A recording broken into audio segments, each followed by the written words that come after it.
Hi friends, today we're diving into an incredible experiment with a non-Newtonian fluid. Is it magic? No, it's science, and you can make it with your own hands in just a couple of minutes. Here we go. For this experiment, we will need only 2 ingredients: cornstarch, water, and of course, a large mixing bowl. It's simple, isn't it? Now let's take our bowl, pour in some water, and get ready for the magic. We add the starch gradually, stirring. When the mixture becomes like thick porridge, our non-Newtonian liquid is ready.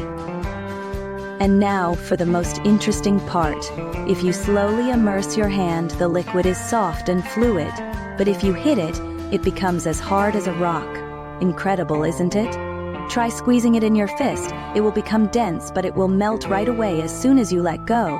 That's scientific magic.